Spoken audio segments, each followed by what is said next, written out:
இன்றைய இறைவார்த்தை தொடக்க நூலில் இருந்து வாசகம். அந்நாள்களில் பொழுது விடியும் வேளையில் தூதர்கள் லோத்தை நோக்கி, நீ எழுந்திரு, உன் மனைவியையும் உன் 2 புதல்வரையும் கூட்டிக் கொண்டு போ, இல்லையேல் இந்நகரின் தண்டனை தீர்ப்பில் நீயும் அகப்பட்டு அழிவாய் என்று வற்புறுத்தி கூறினார்கள். அவர் காலந்தாழ்த்தினார். ஆண்டவர் அவர் மீது இரக்கம் வைத்திருந்ததால் அந்த மனிதர்கள் அவரது கையையும் அவர் மனைவியின் கையையும் அவர் 2 புதல்வியர் கையையும் பிடித்து கொண்டு போய் நகருக்கு வெளியே விட்டார்கள். அவர்களை வெளியே அழைத்து வந்தவுடன் அந்த மனிதர்கள் அவரை நோக்கி, நீ உயிர் தப்புமாறு ஓடிப்போ, திரும்பி பார்க்காதே, சமவெளி எங்கேயும் தங்காதே, மலையை நோக்கி தப்பியோடு, இல்லையேல் அழிந்து போவாய் என்றார்கள். லோத்து அவர்களை நோக்கி, என் தலைவர்களே, வேண்டாம், உங்கள் அடியானுக்கு உங்கள் பார்வையில் இரக்கம் கிடைத்துள்ளது. என் உயிரை காக்கும் பொருட்டு நீர் காட்டிய பேரன்பு உயர்ந்தது. ஆயினும் மலையை நோக்கி தப்பியோட என்னால் இயலாது. ஓடினால் தீங்கு ஏற்பட்டு நான் செத்துப் போவேன். எனவே நான் தப்பியோடி சேர்வதற்கு வசதியாக இதோ ஒரு நகர் அருகிலுள்ளது. அது சிறியதாய் இருக்கிறது. அதற்குள் ஓடிப்போக விடுங்கள். அது சிறிய நகர்தானே, நானும் உயிர் பிழைப்பேன் என்றார். அதற்கு தூதர் ஒருவர், நல்லது, அப்படியே ஆகட்டும். இக்காரியத்திலும் உனக்கு கருணை காட்டியுள்ளேன். நீ கேட்டபடி அந்நகரை நான் அழிக்க மாட்டேன். நீ அங்கு விரைந்தோடி தப்பித்துக்கொள். நீ அங்கு சென்று சேரு மட்டும் என்னால் ஒன்றும் செய்ய இயலாது என்றார். இதனால் அந்த நகருக்கு சோவார் என்னும் பெயர் வழங்கிற்று. லோத்து சோவாரை அடைந்த போது கதிரவன் மண்ணுலகின் மேல் உதித்திருந்தான். அப்பொழுது ஆண்டவர் வானத்திலிருந்து சோதோம் கொமோரோ நகர்களின் மேல் கந்தகமும் நெருப்பும் பொழிய செய்தார். அந்நகரங்களையும் அவற்றை சுற்றியிருந்த சமவெளி முழுவதையும் அழித்தார். நகர்களில் வாழ்ந்த அனைவரையும் நிலத்தில் தளிர்த்தனவற்றையும் அழித்தார்.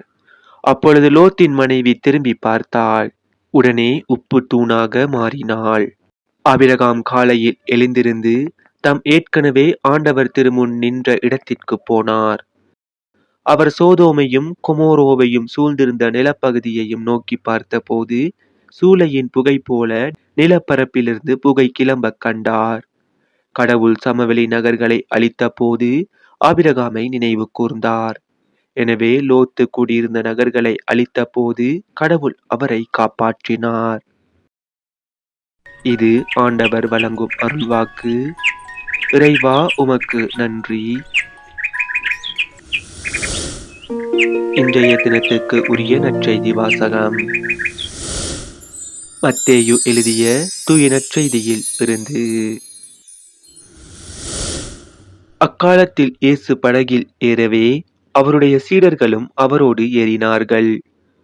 திடீரென கடலில் பெரும் கொந்தளிப்பு ஏற்பட்டது. படகுக்கு மேல் அலைகள் எழுந்தன. ஆனால் இயேசு தூங்கிக் கொண்டிருந்தார். சீடர்கள் அவரிடம் வந்து, ஆண்டவரே, காப்பாற்றும், சாகப் போகிறோம் என்று சொல்லி அவரை எழுப்பினார்கள். இயேசு அவர்களை நோக்கி, நம்பிக்கை குன்றியவர்களே, ஏன் அஞ்சுகிறீர்கள் என்று கேட்டு எழுந்து காற்றையும் கடலையும் கடிந்து கொண்டார். உடனே மிகுந்த அமைதி உண்டாயிற்று.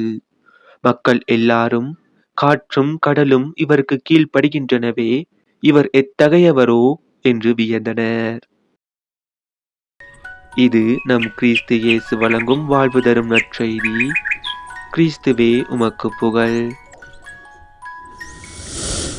இன்றைய தினத்துக்கு உரிய சிந்தனை துளிகள். ஆழமான நம்பிக்கை என்றால் என்ன? புயலின் வெள்ளத்தின் நடுவே ஒரு வீடு. அந்த வீட்டுக்குள்ளே இருந்த ஒரு அம்மாவின் கைகளிலே ஒரு குழந்தை அமைதியாக உறங்கிக் கொண்டிருந்தது. அந்த குழந்தை கொண்டிருந்த மனநிலைக்கு பெயர்தான் ஆழமான நம்பிக்கை. எதிர்பாராத வேளையிலே கடல் கொந்தளித்தது. படகுக்கு மேல் எழும்பிய அலைகளை பார்த்து சீடர்கள் பயந்து விட்டார்கள்.